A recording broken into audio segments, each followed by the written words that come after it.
What's up everyone, back for another beer review, and today is day 20 of all Imperial Beer Theme Month here on the channel, and the beer I'm reviewing today comes from the Great Divide Brewing Company, and they are out of Denver, Colorado, and this is their Hibernation Ale, the 2024 release. So this is an English style old ale that comes in at 8.7% alcohol by volume, 37 IBUs at the time of review.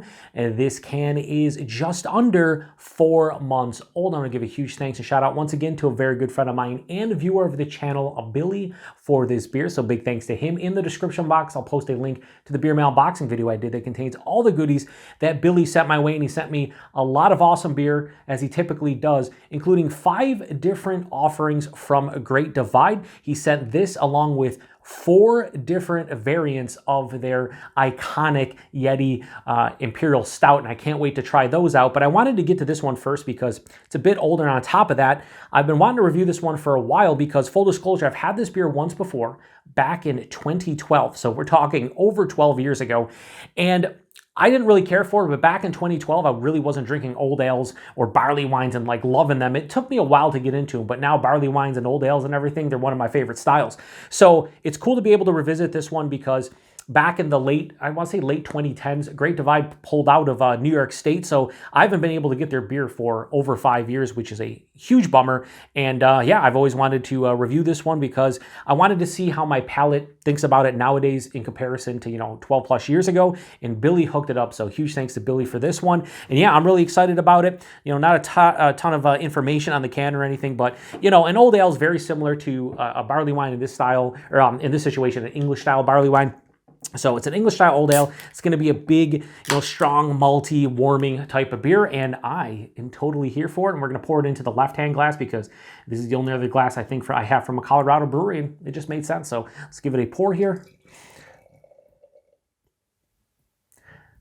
Just under 4 months old is fine for a beer like this. This beer can age almost 7%. It's an old ale / barley wine. Like, you can have many years on this, and they do a bunch of, I don't want to say they do a bunch of variations, but I know for a fact that they've done a barrel-aged version, because I thought maybe in like 2019, 2018, I remember seeing that on the shelves. It was crazy expensive though. I want to say it was like a $7.50, but it was like $35 here, and I didn't pick it up because it definitely was a bit pricey. But anyway, now on camera, it's probably going to look dark. Every time I say this, and when I edit my videos back, I look at the color and the difference between what I see and what you guys see. Hopefully when I get the new camera going, it's a little bit different. We'll see.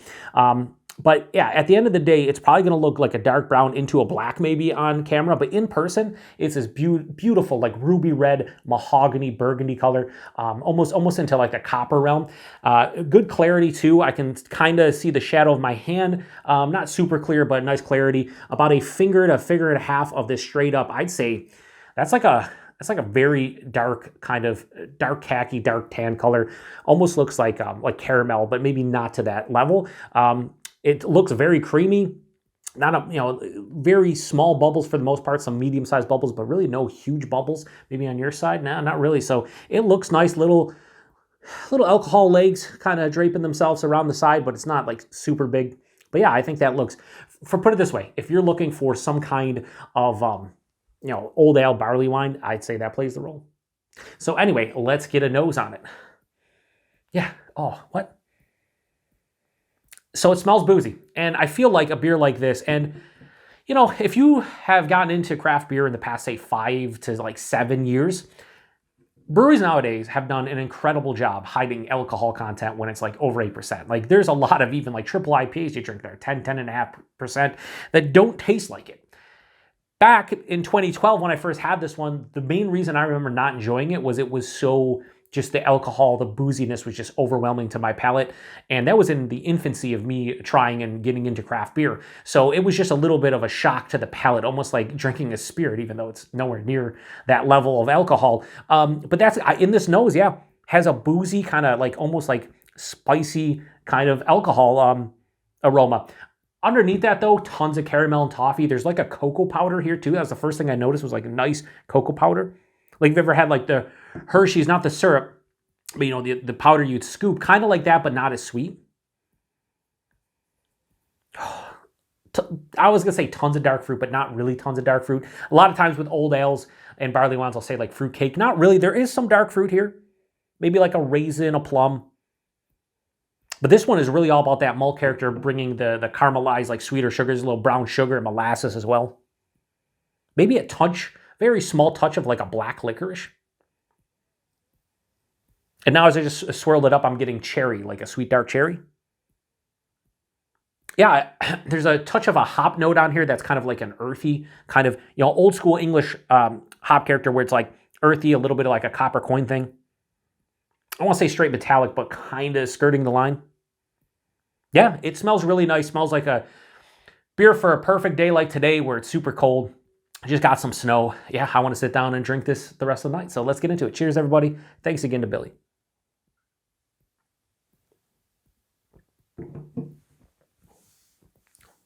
Yeah, it's nice.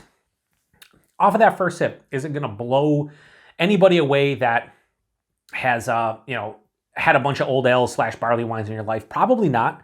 But think about this. This beer, if you get Great Divide in your area, is a shelfie beer. This is a shelfie seasonal. It comes out I think it comes out in the fall because this can was canned in late September. So it comes out in the fall and they have it on the shelves probably through, probably this month, maybe into February.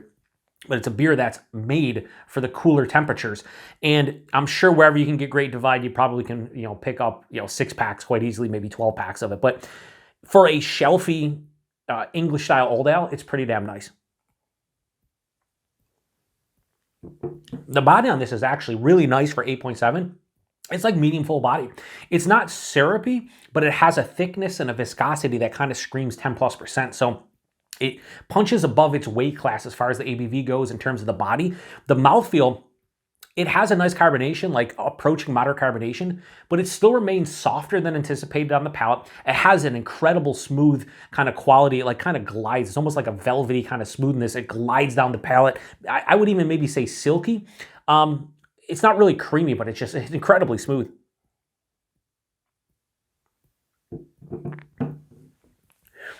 The taste isn't super complex. I think the nose was more complex than the taste. The taste, though, follows suit from, or I shouldn't say follows suit, but kind of follows the style guideline, so to speak. It has a lot of malty goodness on here. It's not like crazy sweet or anything, but it has a richness to it. So right up front, I'm getting a toasted brown bread, which I didn't even mention in the nose because I wasn't getting it, but like a toasted, I'd say brown bread, almost like a darker brown bread, like it definitely is toasted brown bread at the very least. Then after that, there's caramel, there's toffee, there's molasses, there's caramelized sugars, a little underlying brown sugar, maybe even a touch of that black licorice. And then that cocoa powder kind of hits me midway through the palate. Kind of a pop of just like a chocolatey, kind of not overly sweet, but definitely know it's kind of cocoa or a cacao, something like that. There is no adjuncts in here. This is just a core 4 ingredient beer. But yeah, the forefront's very malt driven. About 2/3 to 3/4 of the way through the palate, a dryness hits me and kind of just envelops the palate. This is full on dry. It probably is in part from the alcohol, but also just the hops and everything in combination is just, it's definitely a firmly dry beer. There is a nice mild to moderate hop character that is noticeable, but it's more of like a mild to moderate bitterness that has a little bit of an accentuation of an earthiness and a touch of that copper coin thing going on. Like a lot of people would refer to like hops from England, especially with like classic styles, being a little dirty or a little bit earthy, right? Like actual dirt. And that's kind of happening here, but it's very minute. I will say, this is one of the rare instances, and this does not happen often, where I have almost no warming in my chest or my stomach, but I can kind of taste the booze to some degree. Like I said, it smelled like it had a boozy presence to it. And in the on the palate, it definitely has that. It's not like astringent or like just like this doesn't drink it like it's a 15%, imperial beer of some sort, but it does have a noticeable like 9 to 10% kind of alcohol characteristic on the palate, which again, it's 8.7%. It's an old school beer. I'm kind of expect that nowadays when I revisit beers from 10, 15 years ago that I first had back then, and now I'm drinking them nowadays. You can tell that they don't hide the booze like a lot of breweries do nowadays. So I think that's actually welcomed in a style like this, and when they release it in the cooler winter months, I don't mind boozy beers like in the middle of winter, for instance. But yeah, it doesn't hide the alcohol well, so that's what I'll say. One more sip. like I said, it does have a big malty sweetness at the forefront, and it is rich and decadent to some degree, but that dryness really helps it out, that mild to moderate bitterness, and I think the alcohol just breaks up the monotony of the sweetness as well to kind of give you that just that boozy presence on the taste where it makes you forget about the sweetness. This is not a cloying beer in the least or anything, but it definitely has sweeter tones. So if you're somebody who's like, is that beer sweet at all? Yeah, it's sweet to some degree, but it's not like akin to like a huge imperial pastry stout or like a smoothie sour or something where it's just like gobs of sugar. No, it's just the malt from the beer and pretty much nothing else. So anyway, this is really good, way better than I remember it. But of course, drinking, a beer that, a style of beer from many years ago in which I wasn't a huge fan in the infancy, like I said, of my craft beer days. I knew I was going to like this more. I didn't know what degree. I don't think this is amazing. I don't think this is like the best, English style old ale from an American brewery. I don't think you got to run out and grab this. But if you've never had it before and you like old ales, you like barley wines, you just like, strong ales, like bigger, like this month, imperial beers of some sort that have, this one doesn't have a warming, but you have an alcohol presence, it's malty, you can sit down and drink it by the fireplace on a cold winter's night. This would be a beer to seek out. So Great Divide's Hibernation Ale from Great Divide, Joe. It's Great Divide's Hibernation Ale from Great Divide because it's the 2024 release, you idiot. I am going to give this I'll give this a low 4.25, I'll go 4.15. I think that is totally a fair score for me. It's the lowest end of a 4.25 that I give out. I was debating between a 4.1, 4.15. I'm going to give it the extra 0.05 because ratings don't matter, and I like this way more. I gave this a 2.5 back in 2012, so barely passing. Like on my scale, yeah, I think this kind of works in that realm where it's just like 4.15 makes sense. So yeah. Anyway, price point availability. I didn't buy it. Billy did, so I don't know what it would be by him. But I did look up this beer, and like I saw some Total Wines.